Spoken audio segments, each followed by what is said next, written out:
Saludos y bienvenidos a este especial de France 24. 2019 fue un año complejo para la economía global. Diversos organismos internacionales revisaron a la baja la previsión de crecimiento para este año. Uno de ellos fue el Fondo Monetario Internacional, o FMI, que redujo de 3.3% en su informe presentado en abril hasta un 3% en el documento presentado en el mes de octubre de 2019. Esos mismos organismos señalan que son diversas las causas que provocaron esta reducción en las perspectivas de crecimiento. El Brexit o la salida del Reino Unido de la Unión Europea es una de estas causas, como también influyeron los conflictos internos que se han desarrollado en algunos países. Pero muchos coinciden en que uno de los factores que ha creado la mayor inestabilidad en torno a la economía global es la tensión comercial que por 18 meses ha existido entre China y Estados Unidos.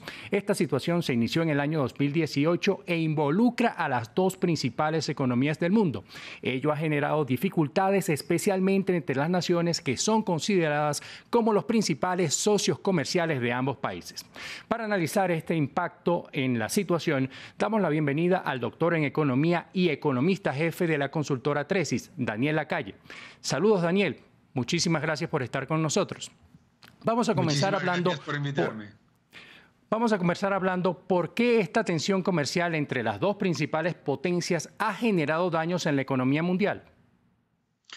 Yo creo que fundamentalmente porque había una excesiva expectativa de crecimiento del comercio global desde el punto de vista de China, y muchas economías habían apalancado su crecimiento a esa mejora prácticamente continuada de la economía china y también de Estados Unidos. Al generarse una disputa comercial entre el mayor suministrador, que es China, para Estados Unidos, y el mayor cliente, que es Estados Unidos, para China, lo que ha ocurrido es que muchas de las decisiones de inversión y algunas de las decisiones de comercio internacional se han pospuesto, y eso ha llevado, bueno, pues a un menor crecimiento tanto del comercio global como del crecimiento del Producto Interior Bruto, ¿verdad?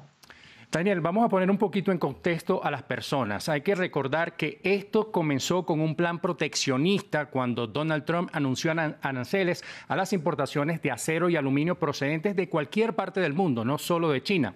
Sin embargo, la nación asiática respondió con la imposición de aranceles a 128 productos estadounidenses. Pero Daniel, ¿por qué la ambición de Donald Trump de imponer este plan proteccionista en la actualidad está socavando los cimientos de un comercio multilateral más fuerte?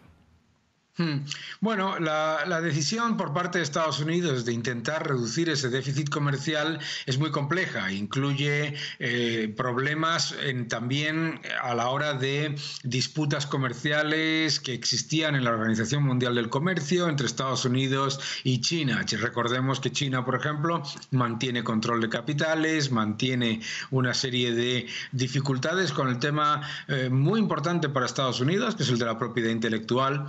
Entonces, yo creo que lo que se ha generado es una posición en la que, utilizando el arma de los aranceles, lo que se busca es llegar a acuerdos comerciales más beneficiosos para Estados Unidos y más equitativos en cuanto, sobre todo, a la parte manufacturera de la economía. Pero es verdad que lo que llevó al principio, como usted ha mostrado claramente, es a que se acelerasen, a que se aumentasen los aranceles que ya existían por parte de otros. Yo creo que lo que hemos conseguido en estos últimos meses ha sido relevante, porque se ha llegado a acuerdos comerciales por parte de la Administración de Estados Unidos con Canadá, con México, también con Japón, y ahora ya tenemos, lo cual ha supuesto una especie de tranquilidad para muchos agentes económicos, un acuerdo, lo que se llama fase 1, entre China y Estados Unidos. Así que se pretendía inicialmente acabar con ese déficit comercial del que hablábamos al principio. Se ha reducido, pero no se ha acabado con él, y claramente tampoco es sencillo llevar a cabo una mejora de las condiciones del comercio mundial imponiendo aranceles. Podemos considerar que hay unas u otras formas de combatir los desequilibrios entre una nación y otra, pero los aranceles raramente funcionan a largo plazo. Por eso es bueno que hayan cerrado un acuerdo a corto plazo. Precisamente sobre este acuerdo te quería consultar, ¿no?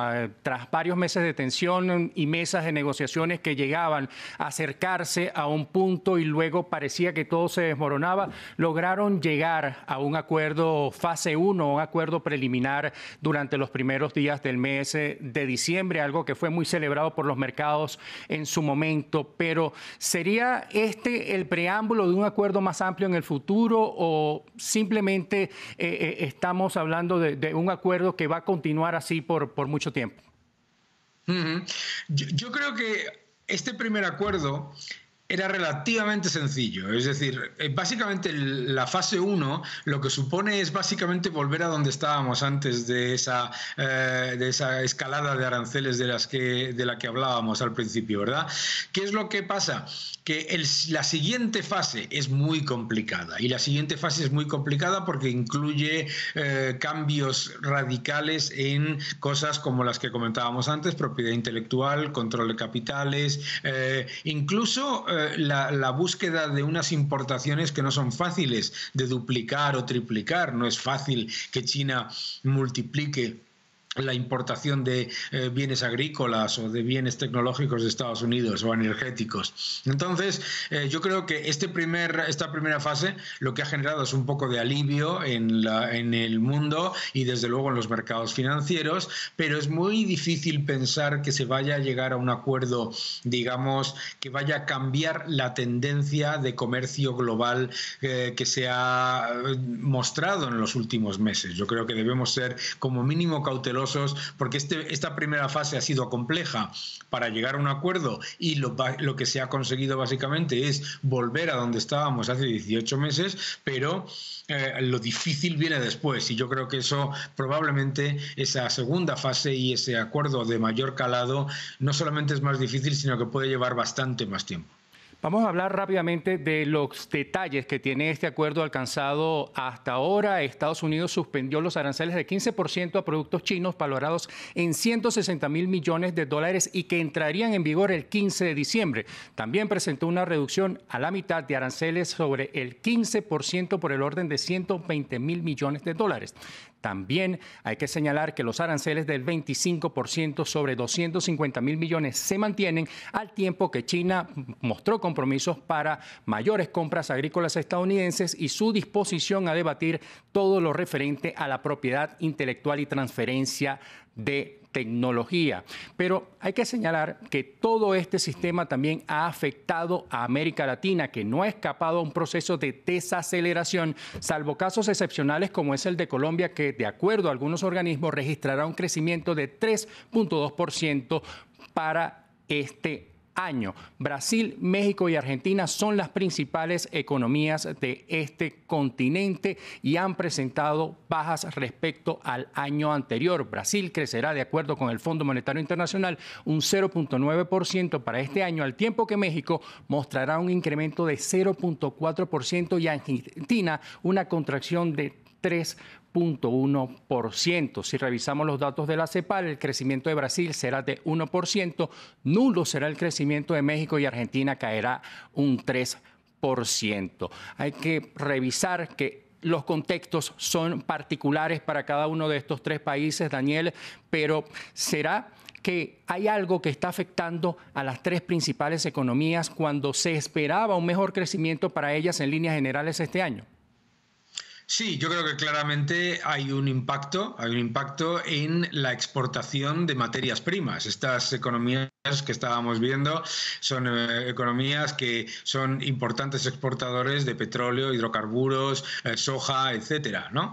Y claramente la desaceleración de China, que ya existía ya antes de los aranceles, pero claro, la disputa comercial pues ha reducido también su capacidad importadora, ha hecho que muchas de las economías importadoras de hidrocarburos y de todo lo que tiene que ver con los productos y materias primas más importantes de estas economías se hayan reducido. Entonces, efectivamente, este será ya el primer año desde desde las últimas 3 décadas en el que México no crece con la misma tendencia que Estados Unidos. Estados Unidos este año está creciendo alrededor del 1,7, 1,8%, mientras que México estaría, como mostraban esos datos, prácticamente a cero.